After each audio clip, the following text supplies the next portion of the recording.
जय हिंद दोस्तों। जैसा कि आप जानते हैं कि बिहार बीपीएससी टीआरई 2 में जितने भी सफल कैंडिडेट्स हैं क्लास 6 to 8, क्लास 9 to 10 और क्लास 11-12 के, बिहार में ऐसा देखा जा रहा है कि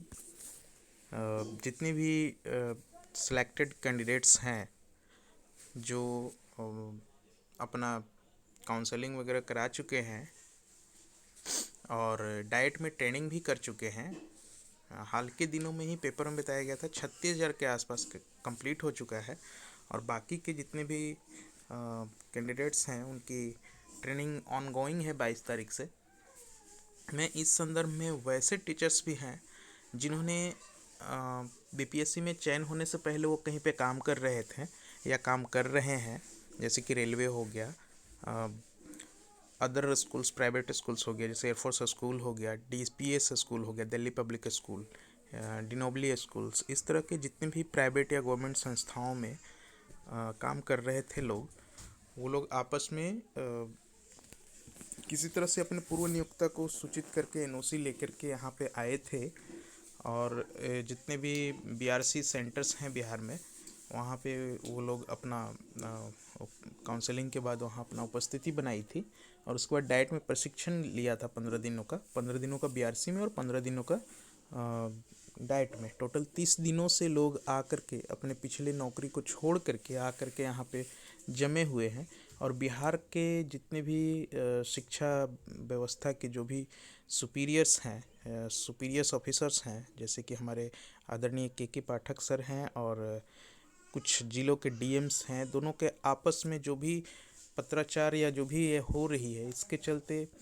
स्कूलों का जो आवंटन है वो प्रक्रिया बहुत ही धीमी गति हो गई है, जिसके कारण से सफ़र करना पड़ रहा है वैसे शिक्षकों को जो कहीं और कार्यरत थे। इस संबंध में कहना है,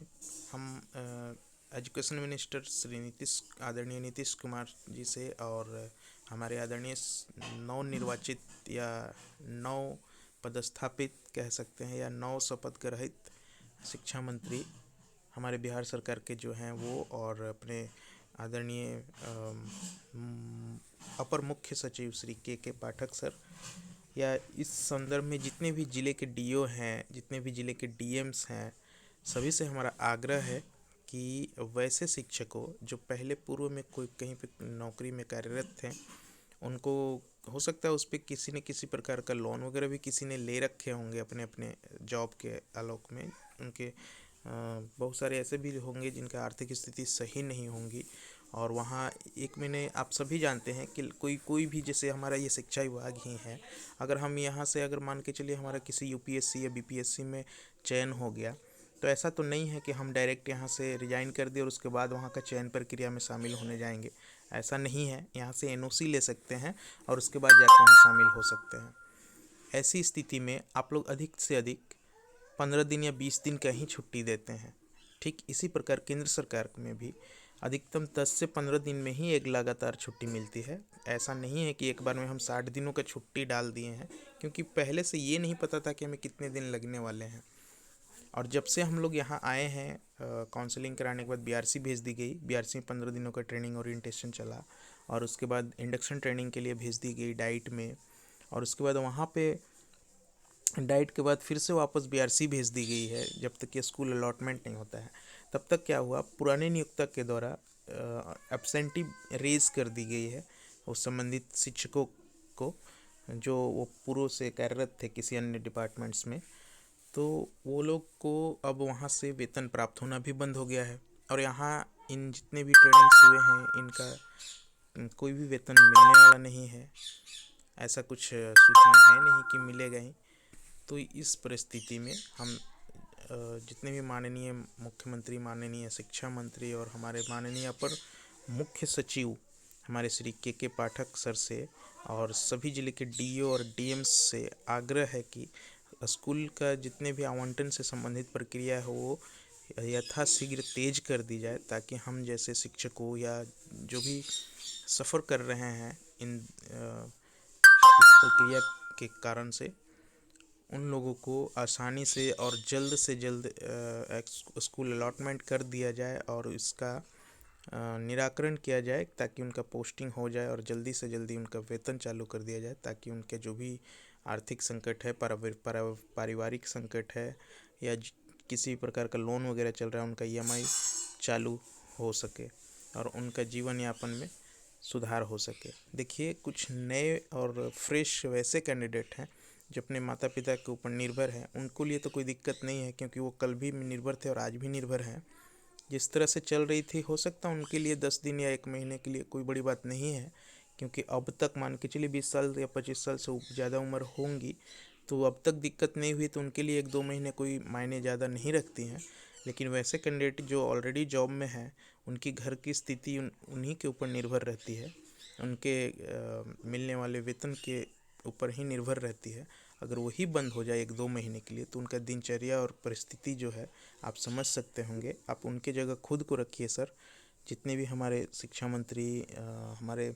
मुख्यमंत्री सर और हमारे के पाठक सर, या जितने भी ज़िले के डीएम्स और डीओ हैं, डीईओ जिला शिक्षा पदाधिकारी, वो सभी आप स्वयं को आप उन वैसे शिक्षकों के जगह पर रख के सोचिए कि क्या परिस्थिति होती होंगी सर। मैं सभी से आग्रह करूंगा कि जितना जल्द हो सके बिहार के TRE 2 के सेलेक्टेड वैसे कैंडिडेट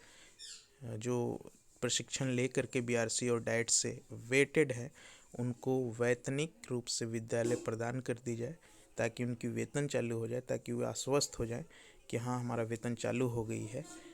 और या तो फिर ऐसा कुछ भी विकल्प दिया जाए ताकि उनका आर्थिक स्थिति आपके स्तर से सुधारा जाए, अथवा अवकाश ही स्वीकृत कर दी जाए, ताकि वो जाकर के पुराने नियोक्ता से अपना काम को चालू करके वहाँ से अपना वेतन प्राप्त कर सके। और जैसे ही यहाँ पे स्कूल आवंटन हो जाए, तो फिर वहाँ से वो लोग रिजाइन करके सारा लेटर्स वगैरह लेकर के आके जमा कर देंगे, उसके बाद यहाँ ज्वाइन कर लेंगे। सर, मेरा मकसद यही है कि जितना जल्द हो सके 1 से 2 दिनों के अंदर अपना निर्णय लेकर के उन संबंधित शिक्षकों के संबंध में एक निर्णय लेकर के उनके हित में कार्य करें, ताकि लोग आपके प्रति सकारात्मक आस्था जो है, विश्वास जो है, वो और मजबूत हो सके। धन्यवाद सर। हमारे तरफ से अगर कोई भी नकारात्मक टीका टिप्पणी अगर हुई होगी, भूल चूक से भी हुई होगी, उसके लिए मैं क्षमा चाहता हूँ। मैं आरुषि एडिटोरिया के चैनल के माध्यम से मैं सभी को माननीय जितने भी हमारे मंत्री और मुख्यमंत्री सर हैं और शिक्षा मंत्री सर हैं और हमारे जितने भी ज़िले के जितने भी डीएम सर हैं और डीओ सर हैं या डीओ मैडम हैं या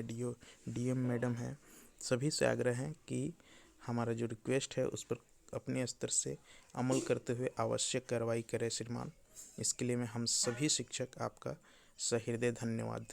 प्रदान करते हैं। Thank you sir.